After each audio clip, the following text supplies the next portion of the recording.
All right, ladies and gentlemen, so welcome officially to week number 1 here of the Raid Call to Arms presented by It's Gosu and Zyori TV. I'm Zyori. With me as a guest caster tonight is Mr. Comely. That's right, tonight you are cursed to engage in 2 X-Heroes and New Earth casters, moving into some League of Legends, which I thought about that when I was like, hey, I could cast with Comely tonight. That does give us sort of an interesting dynamic, for better or for worse. We'll see. We'll see. Had to throw it in there. Anyhow, of course, we do have Curse facing off against Fortnite and on the American servers here. Before we get too far ahead of ourselves and start talking about some of the bands coming out, Mr. Comely, how are you feeling tonight, sir? Or this afternoon where you are? I'm doing lovely. It's about 4:20. I had a delicious peanut butter sandwich right before I cast, which is always a good decision. And I'm legitimately excited for this game. I think Curse vs. Fortnite, not a matchup I think I've seen before, but definitely one I'm going to be interested in watching. Yes, definitely right. And, you know, I'm kind of in the same boat as you. I've been watching, obviously, a lot more League of Legends, and I've seen Curse participate in a plethora of different events, and I mean, they're pretty well known. Fortnite, I'm not so familiar with. Of course, this was originally supposed to be Curse.NA versus Green Forest, but unfortunately we had to make a last-minute replacement there, and Fortnite was kind enough to kind of step in at the last minute, so at the very least, huge shout-out to those guys for being available and stepping in. Of course, we are going to engage in a best-of-5 series, so the winner of this game will have to win 2 more. First to win 3 to take home that best-of-5. Of course, this is only week 1 of a 5-week series here with the Raid Call to Arms, and it is a King of the Hill style show match series. Of course, the winner of this week's series will be coming back to join us again next week to face off against another opponent. So, Comely, let's go ahead and take a look at the bands here. We see the blue team here going to start off with Nautilus, followed up by Shen and Vladimir, and over on the purple side of things, Urgot, Malphite, and Nocturne going to come out as bands. Anything jumping out at you there? Yeah, just a lot of annoying champions, man. You know, Shen just so powerful once he gets to level 6, is able to basically turn around any team fight by adding another person in the mix, as well as a very handsome shield. Nautilus completely... Oh my god, Nautilus. Nautilus is so silly. He's getting like 14 nerfs on the PvE right now. He's getting like 14 separate nerfs to everything he does. It's hilarious. They're just pulling him way back. You know, Vladimir, just again, a very kind of powerful hero. A lot of times you'll find champions like Vladimir are only banned against Vladimir players, people that play him very well, people that play him very consistently. The curious ban is probably the Malphite one. You know, that's a pretty specific ban, and I'm not sure if they're trying to pick up something in particular, like maybe a Jax, and they don't want to be countered in that top lane, or if there's some kind of very specific reason to ban that Malphite. Again, sometimes there's very specific picks and strategies that are going into these bans. Sometimes they just ban things they just don't like playing against. You know, Urgot, very strong AD carry, but just kind of really obnoxious to play against. Every time I play against Urgot, I just hate myself a little bit more than when I'm playing against anybody else. Yeah. And Nocturne, of course, just those Nocturne ganks are so powerful. They're very difficult to deal with, and it's usually a safe path to go ahead and just ban him out. Yeah, and I definitely agree with you. All very irritating heroes. And seeing the Malphite ban, that makes you wonder if there's a little bit of a respect ban coming out here. You know, someone on Curse is particularly competent in Malphite play. Yeah. Nothing comes to mind in particular. You know, I think Westerice, I don't necessarily think of Malphite, but it's probably almost certainly in his tool bag. Westerice is, of course, a very good top player. So far, we do have some picks coming out as well. We do have Alistair, Corki, and Karthus over here for Curse Gaming. Of course, Karthus, not a very surprising pickup. Karthus also receiving some nerfs on the PvE to the cooldown of his low-level ultimate, because it just makes it so powerful when you're doing those ganks. Basically, any champion that can help you gank better is very strong right now. These kind of global or very long-range ultimates are very strong right now. We're seeing people ban and pick those quite often. And you see on the other team, we have Takashi X playing his Twisted Fate, something he's pretty well known for. And it's just such a strong ganker. Anything that gives you that ability to participate in ganks, particularly something that lets you actually gank bot lane, which is very difficult to gank because it's usually so well warded. People are so used to the timing and the playstyle of attempted gank spot that it's very difficult to actually get a secure kill their bottom, especially as a jungler. It's very difficult to kind of get in there without them seeing you. And something like a Karthus, something like a Twisted Fate lets you actually participate in ganks down there.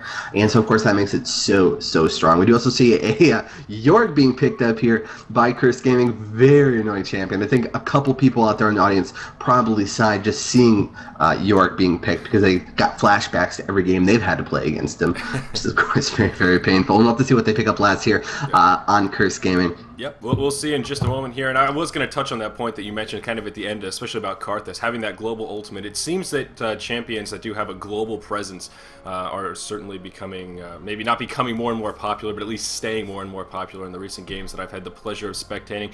Shyvana here going to be the last pick for our blue team. What are your thoughts? Yeah, it definitely makes sense. Saint Vicious, big fan of Shyvana. He really likes those junglers that can kind of control the jungles. Things like your Mundo, your Udyr, your Shyvana, things that clear so quickly that you can really punish the opposing team's jungler if they slip up. If they do a bad gank, if they do a gank that's kind of not on an optimal timing, and you happen to be in a part of the map where you can go take their jungle, he's very good at just going and, taking all your stuff. And that makes you feel really bad and makes you feel really sad. It makes you want to kind of go home and complain to your mom about St. Vicious. So Shyvana, of course, very, very good at that. Really, really inappropriately quick clears. So not very surprising pickup by him. We do have a little bit of an interesting dynamic going over here on Fortnite, where we have both a Taric and a Janna. Sometimes we've even seen Janna do AP mid, but there's a Twisted Fate, which I assume is going to be going mid. And so I'm a little bit curious as to how that actually works. Maybe they're doing that Taric top and Mundo jungle. I don't know. We're going to have to see. There's a couple little weird tweaks and things that they could do. My guess is... I have no idea. I'm not even going to speculate. Yeah, we'll see when they get in the game. Of course, the fifth pick that I don't think we touched on is Aurelia here for the blue team. And I don't know how we missed that, but she's going to fit in very nicely. So it looks like all 5 heroes on both sides are locked in. What do you think here, Comely? Do you give an edge to either side? Is there one team you like better than the other? Well, Takashi X on that Twisted Fate is very, very devastating. I'm going to be interested to see this Taric top or Janna top. Janna top. It's going to be Janna top. No, surely not. Surely not, Zakent. Well, Zakent is typically the support player, and Trix is the top. But the teleport on Janna is making me feel uncomfortable. So we're gonna have to see how that actually goes about. But you can't really underestimate the power of Karthus, of Shyvana, of Alistar. So it's really gonna be a good game. I'm not sure I'm gonna give anybody the edge quite yet. We're gonna see how it actually plays out. A lot of this is gonna come down to timings. Which team has the better timing? Which team is able to better execute these global ganks? And all of that fun stuff. And whoever gets that early momentum, you're really going to see it kind of grow and grow and grow. And we're going to see who can get that early game momentum. Yep, absolutely right. So now we have a glorious 3 minutes here of commercial time / Zyori Comely fun time before we get into this game. The beautiful built-in delay server here, which I have to say is quite the wonderful feature here for an esport-friendly game. This is amazing. We don't have to use the dreaded delay server that has caused so many issues in streams past, Comely. This alone is making me excited. Yeah, it is quite lovely to have. I will say that. I do wish there was an option not to have it sometimes, but that's okay. I forgive you. I forgive you, League of Legends. I forgive you, League of Legends. So, all right. Unless you have anything else to add here, Comely, I think we're going to mute until the game gets going. And, well, in about 2 minutes or so, we should be able to hop right into game number 1 here in this best of 5 series between Curse and Fortnite. You think, girl?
All right, so we are back once again here. Mr. Comely loading in, ready to get into game number 1 in the best of 5 series.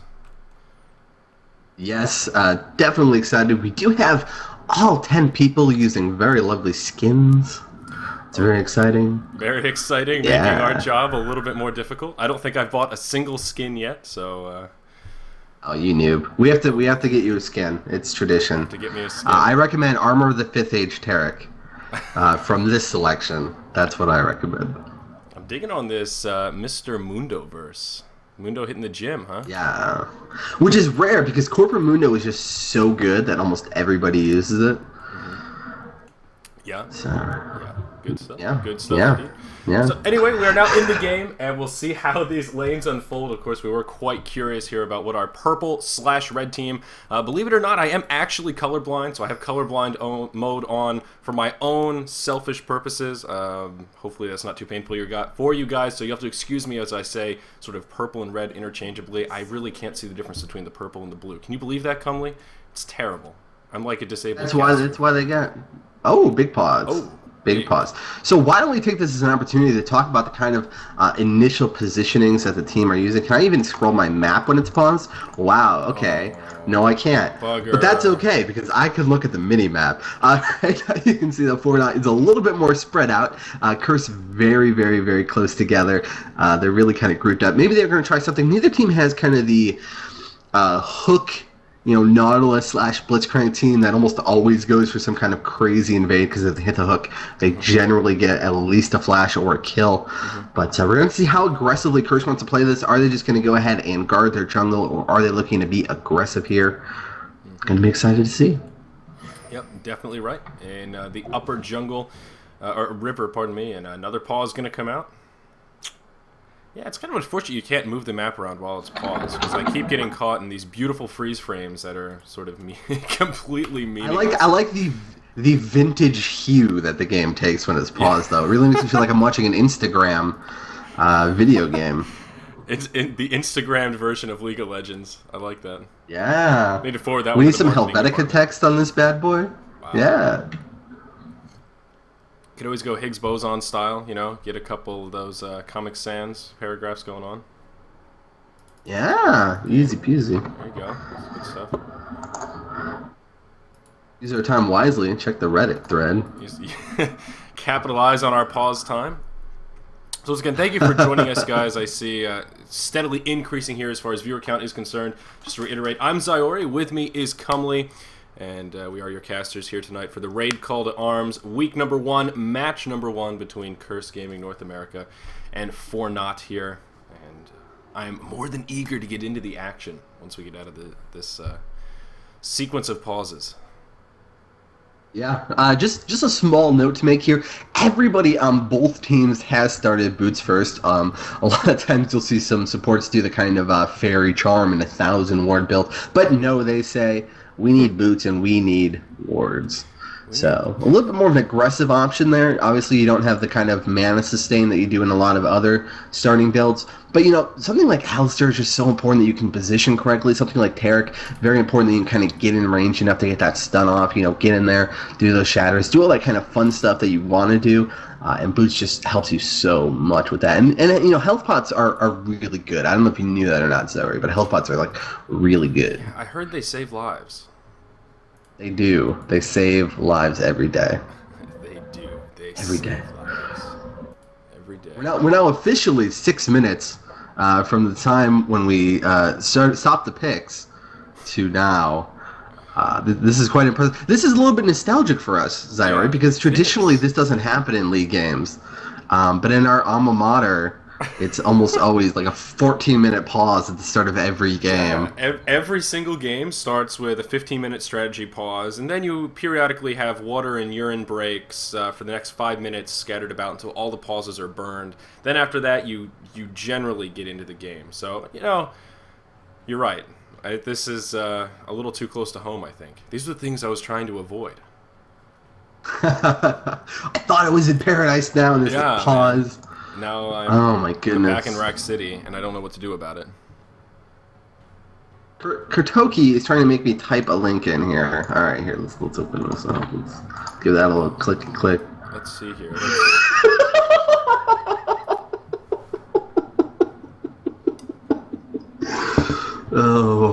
Kurtoki.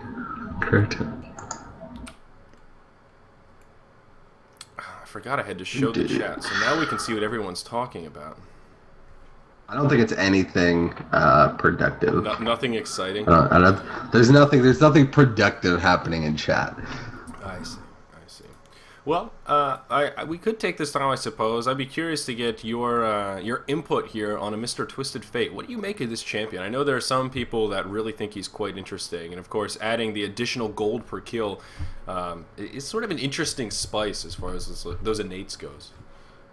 Yeah, I love the really fun passes like that kind of, just tweak the game a little bit. But Twisted Fate is really, like, his ultimate, so good. Oh my god, it's so good. I don't play Twisted Fate very well. I think it's the kind of thing that you need to play a fair bit to really get a sense of, because there's not much that's like him in mid. There's not much that kind of has that ability to gank the lanes on very interesting timings, and it's really fun to actually see him. There's a few people that play him very well. Takashi X, probably one of the, if you had like an interesting ratio of like skill level to Twisted Fate skill level, like I think he'd be pretty high on that list. That's a really confusing sentence, but he's really good at Twisted Fate. That's what I'm trying to say. Is that Takashi X, a very good Twisted Fate. I know what you mean. And yeah. I mean, the thing that comes down to him is that if you execute your ganks well, you're going to do fantastic, and you're going to steamroll pretty well. And if the ganks never happen, it's pretty easy to get behind on him. The Q is great and it does a lot of damage to creep waves, but it's not the hardest thing in the world to dodge.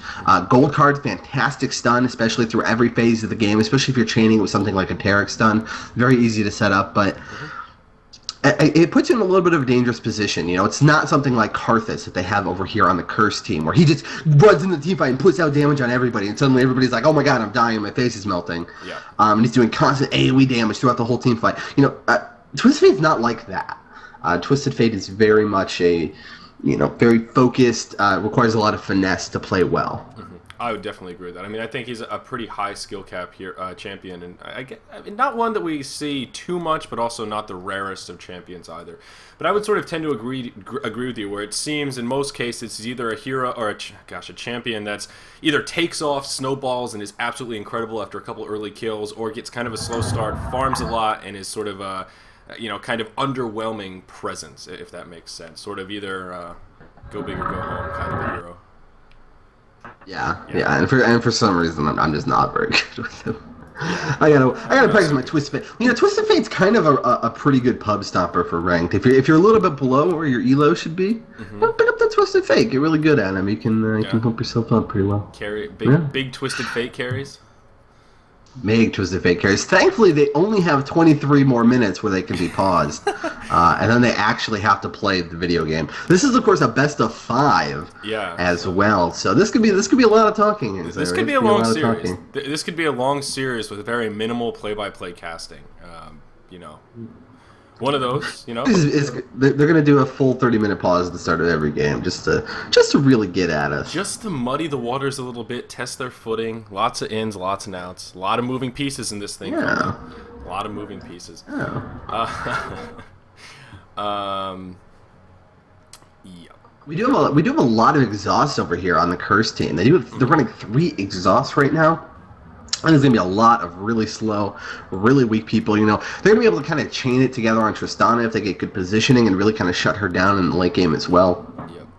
Yep. And so, yeah, I kind of like that pick up by Curse. And I'm also noticing, just looking at the summoner spells, no one has picked up heal. Is that fairly common in kind of this current metagame? Is heal sort of a 50-50, or is it just kind of useless? Yeah, heal got a little bit of a nerf, and now it's kind of garbage tier. It's just not as useful. The power of heal has always kind of been in baiting people. So you're very, very low HP. They think they can cure a kill. They tower dive, or they play way too aggressive when your jungler is waiting. You press the heal button, you laugh, and then you turn around and go on them. And when it doesn't heal quite as much, it's not quite as powerful, because now you just do the same thing and then you die anyway, because you didn't quite get enough heal off. But it's just the offensive summoners are so powerful. People really want to get those early kills. They don't want to count on somebody making a mistake and getting heal baited as much as they want to be proactive and be making the plays and be doing the damage and be making things happen themselves. And so we've kind of seen a big movement away from heal, just in general. Yeah, and to continue on that point about summoner cells, I know Flash was nerfed, I guess kind of a while ago now. They nerfed the range on it, but still seems to be quite the popular pickup also. What was that? Flash. Which spell? The range Flash. was nerfed. Flash is still broken. Yeah. Flash is still broken. Still broken. Flash is amazing. Yeah. Oh my god. and as long as you can flash over walls, the range doesn't matter on Flash. Oh my god. It would still be worth picking up if all it did was go over a wall. Even if you couldn't use it in land, it'd still be amazing. Oh my god. It's just rude. Just rude. Get that Flash out of here, you rude dog.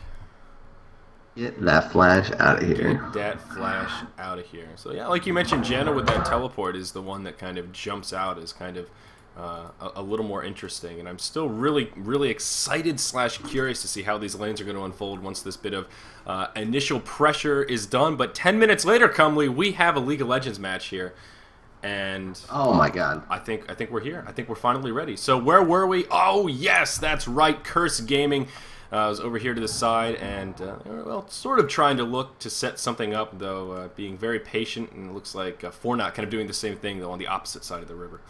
30 seconds until Or opposite yeah, side it seems like they're both just kind of... Oh, it looks like Fortnite is actually going to try to be a little bit aggressive here. Yes, indeed. All teams still grouped up. Aurelia as well as... who's that over there? That would be Mr. Alistar on his way up.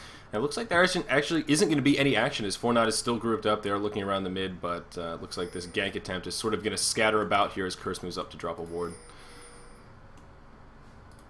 Yeah, a couple pings going out here, trying to signal to the team what they want. We see Corky is getting out of dodge. It looks like he's actually, yeah, he's just going to go ahead and go to bot lane. And we have a little bit of a 4 versus 5 standoff here in mid. Makes me a little bit uncomfortable for Curse. Of course, Westrice and Sayfish is getting caught out. Yeah, not looking so good for these two. I think they're both going to fall. Shyvana going to be the first to go down. And is Aurelia actually going to be able to survive this? She's on the run. Twisted Fate coming in. There's that yellow stun. And 1 or 2 more hits ought to do it. Oh, is Tristana going to be the last one to pick up that kill? And indeed she is. So a 2-0 hero kill start in favor of Fortnite. Very nicely done. Yeah, I'm surprised. I'm really surprised that Curse went for something like that. You know, part of the power there was that Fortnite actually had a ward in their jungle very, very early. Curse had no way of knowing that it was there, but Fortnite knew exactly what they were doing and where. Just gives them so much power of knowledge. And now, you know, you see in this bottom lane, it's going to be difficult. Thankfully, Corky got there a little bit earlier, which getting that farm was really able to kind of at least start the CS chain rolling, but that Tristana has such an early kill, and now she's coming to the lane with an extra Doran's Blade. Yeah, that is definitely scary business, though. Let's see, who's going to be joining Tristana down here? It's going to be Taric, so once Taric gets down here, yeah, that is going to be... sort of a rough lane, I guess, for the Alistar Corky side. We'll see if that head start really does make a difference, sitting with 9 creep kills. Tristana already up to 5 as Taric joins the lane. So we do have Dr. Mundo jungling here. Going to start off with the blue buff in his jungle here on his side, and then over on the blue side of things, we do have, who is this guy here? Is that a Mr. Oh, Ms. Shyvana here in jungle, indeed. So... Well, junglers up at the top, we are going to have Janna facing off against Aurelia. So it is indeed going to be a solo top Janna, which is sort of interesting, as you noted. Yeah, definitely. You know, Zakent, also known as Spam Happy, kind of a really nice innovator. You know, he likes to do a lot of crazy things. He's kind of like the go-to Poppy. He has an account where he only plays Poppy, and he's like 2,300 elo. There's a tremendous amount of dogs, apparently. All up on your stuff, Zyori, which is hilarious. God, I know. It's so terrible. Like, they're downstairs just barking at each other and pooping and then barking at each other's poop. It's awful. It's terrible. I hate dogs, and I hate that they are in my house, Comely. I wouldn't mind if they all fell down the stairs into a bottomless abyss and just burn a fiery death. I really wouldn't mind so much. Dark. It's dark stuff, man, dark. But, you know, they being all up in my vibe, getting me out of the mood here. It's coming through my noise-canceling headphones. I can only imagine how loud it is for you. I'm so sorry from the bottom of my soul. I feel like I'm in a Baha Men music video. Oh God! Don't even encourage the Baha Men memes to come out here. I don't want any part in that, Comely, at all. Oh man! So we do see the continued dynamic bottom. You know, they do have 2 very aggressive lanes, Tristana and Taric, as well as that Corky and Alistar. They both are definitely capable of kills, are definitely capable of putting out a lot of damage, and they both kind of peel as well. So it's a little bit of an interesting dynamic of which is going to choose to play the aggressor role and which one is going to kind of be reacting. I wouldn't be surprised if we saw that Corky lane be kind of a little bit more defensive. They don't want to get Tristana any more early kind of snowball here. They want to be very, very careful not to feed her any kills. But yeah. Vicious going to come down here, look to set something up, and I don't believe it's warded. Is there a red ward down? It doesn't look like it, so if Tristana pushes up just a little bit too far, we could see Parole here playing in a bit of a sticky situation. They are going to engage onto Tarek. In comes Siobhan, and that's going to be an easy kill. St. Vicious actually going to be the one to pick up the last hit. So Tristana is going to be able to survive. They're going to be forced back a little bit, which of course is going to open up a nice farming window for Mr. Corky here, who is still in great shape in the way of farm, actually. Just about leading the way as far as creep kills. Or minion kills, rather.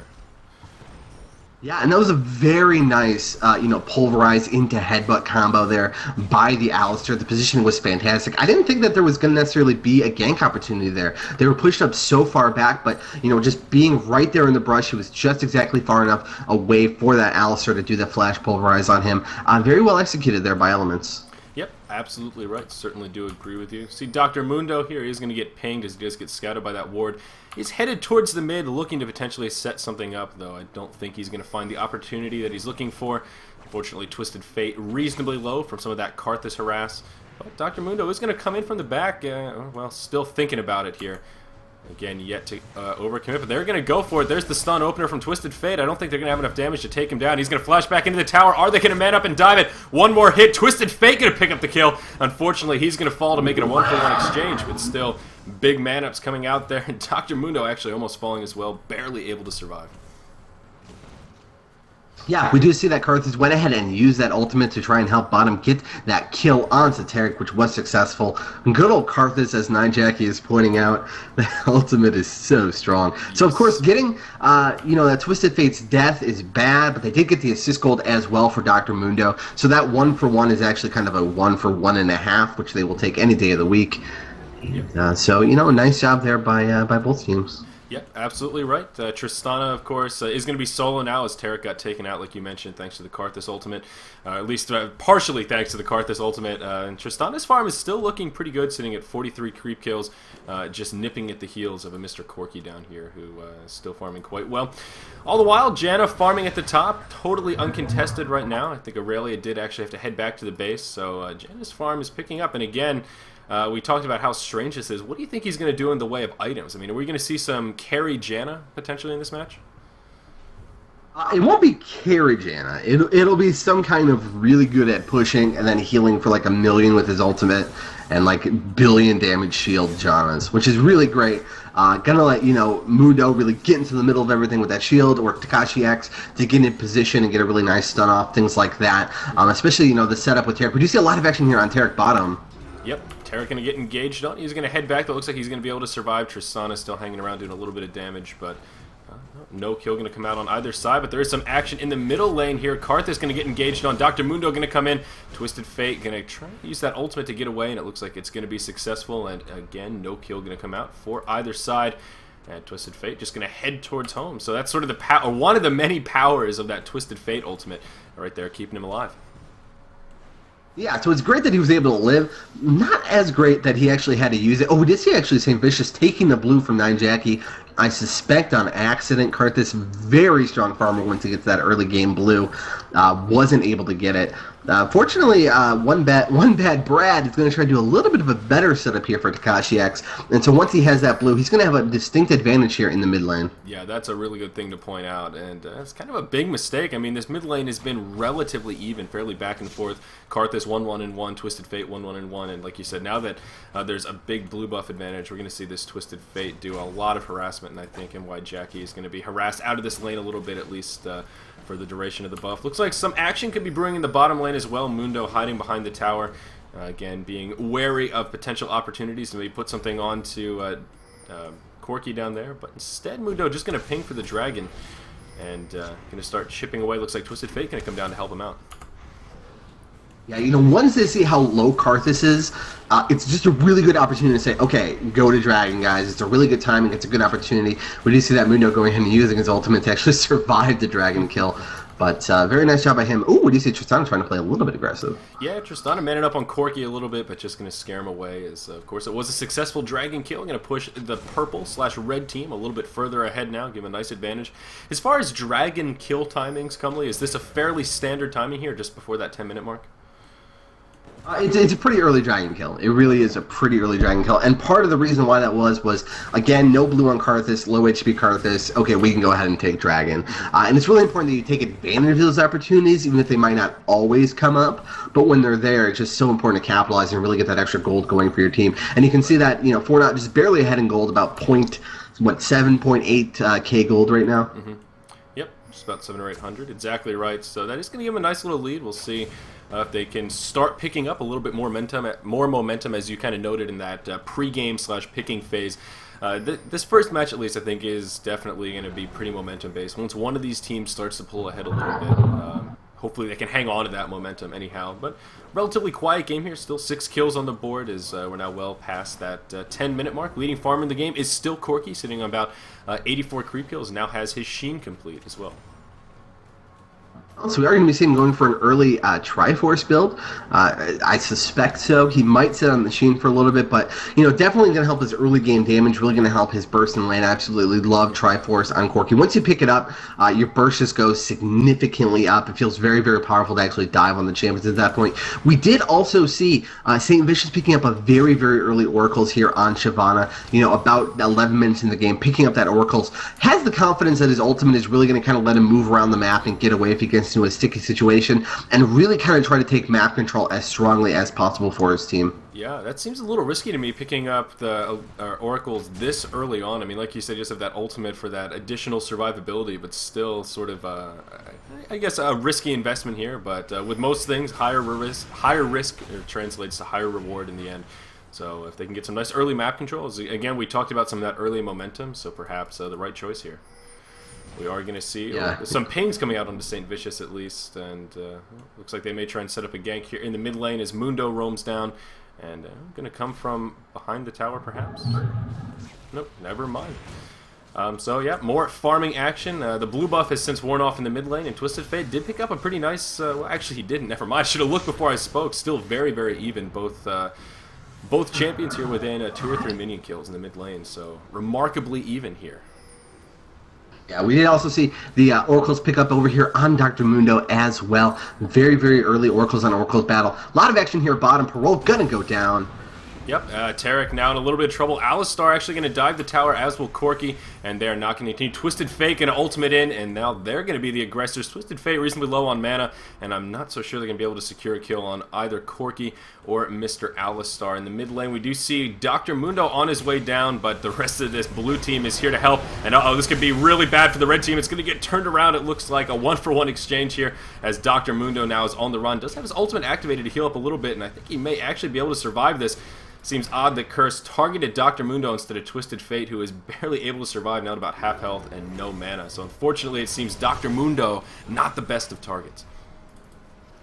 Yeah, I know, especially with that ultimate up, you just saw how much he's able to regen and get out of there. But we did see a Tarek for Corki trade, which Fortnite will take any day of the week. That poor little support player, the sacrificial little lamb, but a nice exchange there for Fortnite. Yes, absolutely right. Like you said, taking out a support in exchange for kind of a stronger hero. Certainly good. Up here at the red buff area, we're going to see Aurelia take out Dr. Mundo. So not only is Mundo going to bite the bullet on that one, but now we may see this red buff go in favor of Aurelia. Well, perhaps not. She's going to get engaged on by Janna and Twisted Fate, and don't know if that's going to be enough to secure the kill. The red buff is going to go to the hands of the blue team, so Aurelia got what she came for. Janna did use that ultimate to keep Twisted Fate safe and sound, but unfortunately wasn't enough to secure that red buff there. So good news for the blue team, able to jack up the red buff.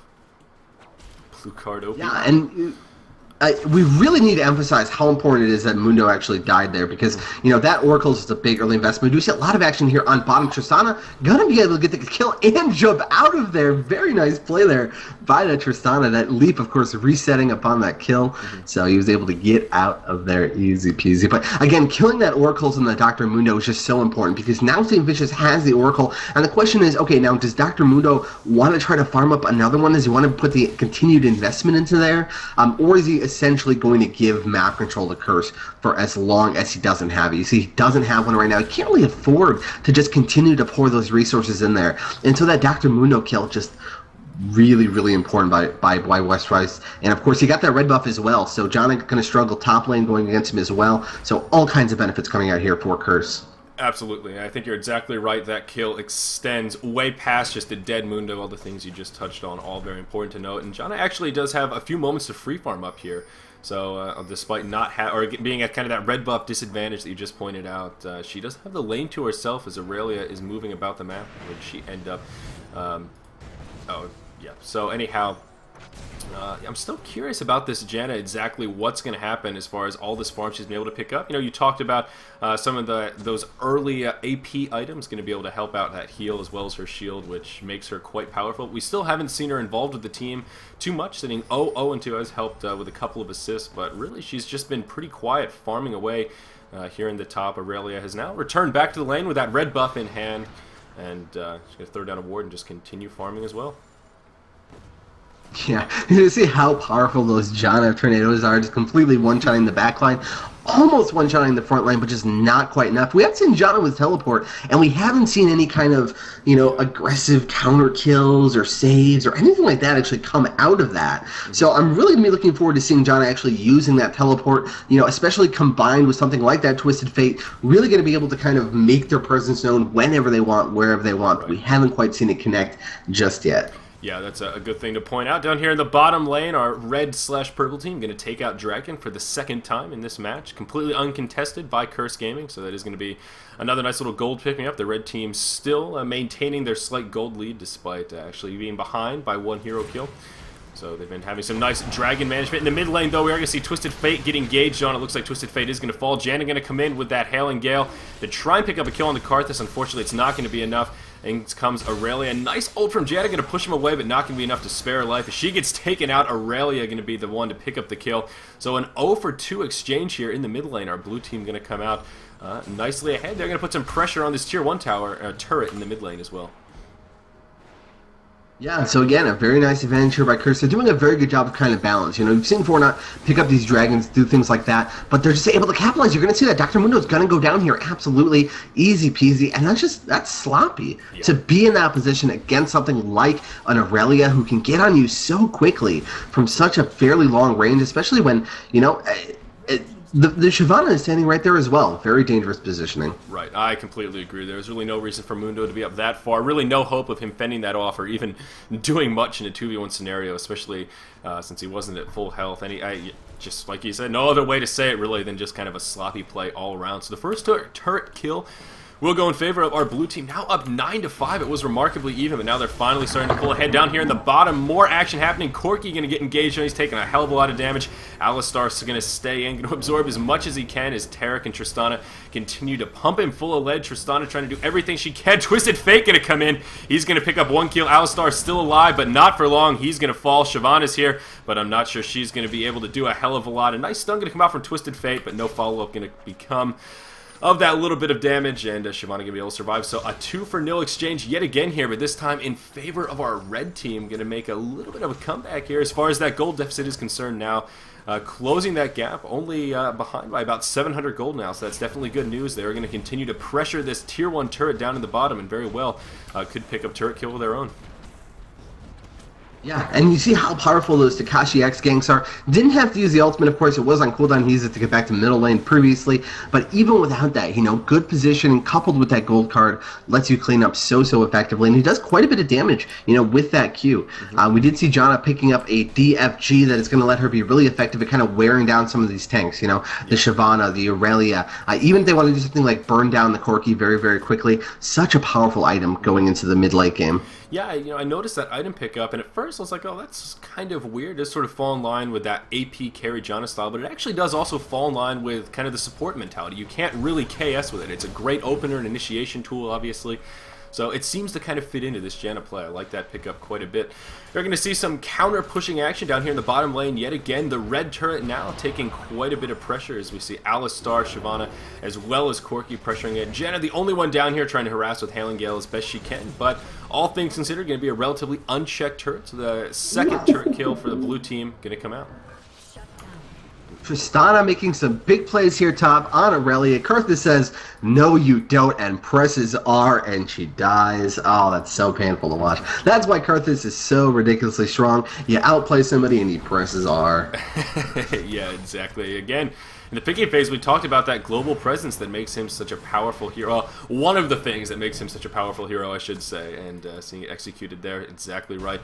You are going to see Karthus able to pick up the blue buff this time. Again, as we noted earlier, a very mana-intensive hero, so we've seen with the blue buff, not nice and early, but a blue buff nonetheless is very powerful on him, so we'll see Karthus continue to kind of tear ass around Manhattan here.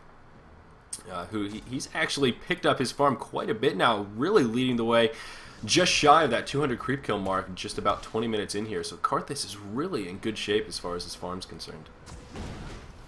You're going to see some engage up in the top lane here as Taric wanders his way into the danger zone. Alistar and Shyvana on him, but unfortunately not going to be able to finish him off as he is going to flash away. You were talking about how strong Flash can be there, Comely, and I think that was just demonstrated for us very clearly. Yeah, something to note, some small thing. Actually, Takashi X being a little bit brave here mid, he is going to go ahead and get away. Taric, very, very careful with the positioning on that wall before he flash. You know, it's a big wall and a small flash, so you want to be very, very careful with the positioning. It's pretty easy to actually miss flash from that position. Yep. Certainly right. We are going to see the tier 1 turret in the top lane fall here for the blue side, so Curse Gaming going to pick up their third tower kill of the match. And looks like there's actually some action down here in the bottom lane. Corki and Janna going to go to head-to-head. Is Corki going to be able to turn this around? Janna forced to ult defensively, and she is going to fall. I believe the Ignite can actually tick her down, so overcommitting just a little bit and going to be able to feed Corki a kill. Not what you want to be doing at this stage in a match.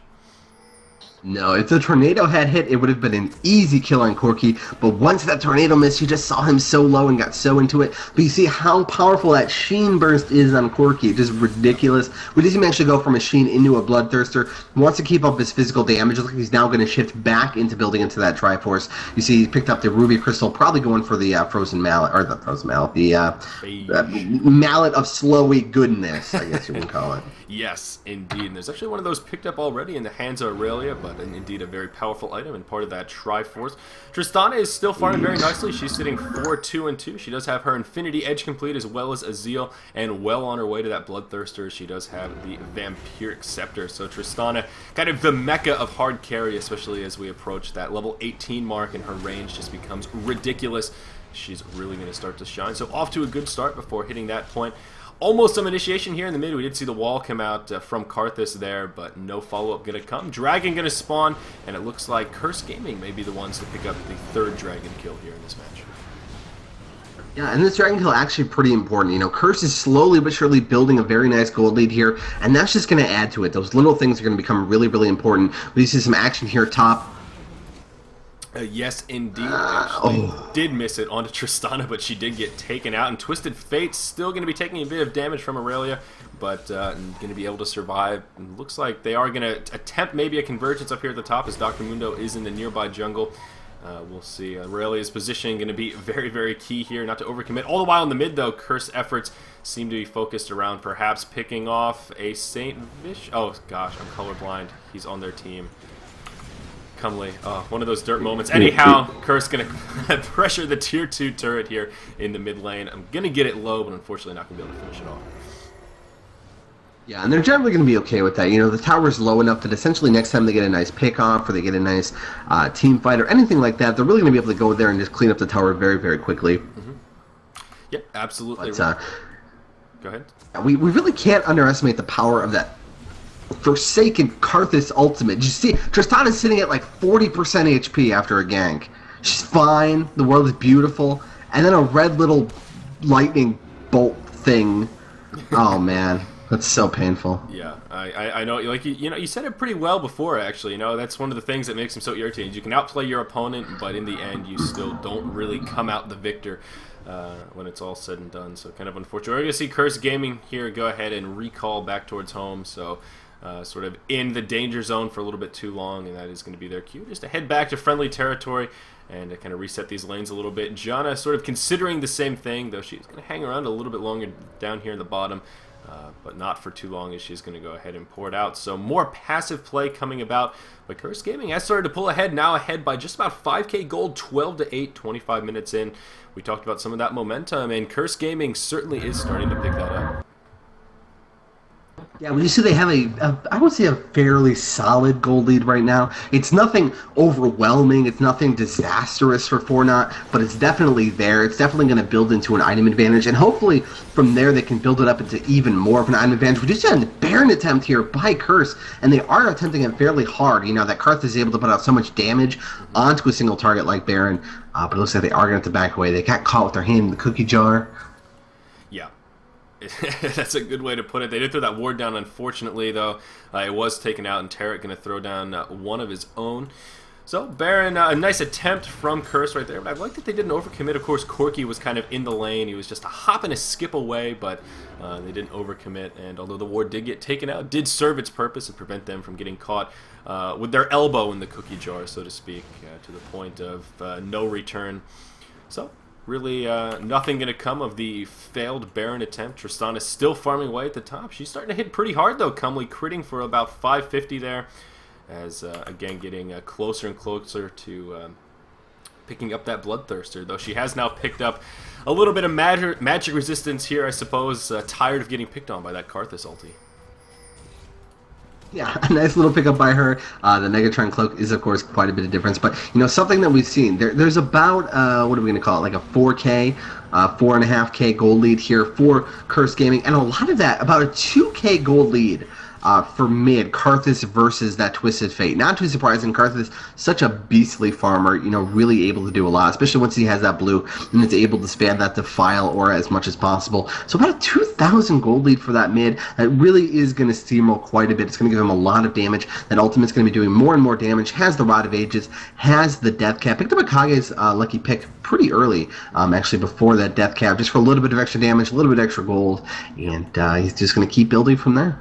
Yeah, that's actually a really interesting statistic to point out, that how much further ahead Karthus is pulled, and mostly from those kills. We talked about Twisted Fate being a hero that really needs to capitalize on early gank opportunities, and he did a little bit. I mean, he is 3-2-2, but Karthus sitting 5-1-2. You can certainly understand where that goal difference is coming from. Another attempt onto Baron here. Curse going to commit this time. Baron is going to fall. And it looks like Fortnite is still going to engage, and we're going to see the first big team fight of the game here. Curse starting out on a good note. They are going to pick off Tarek to start things off, but they're all dangerously low at this point.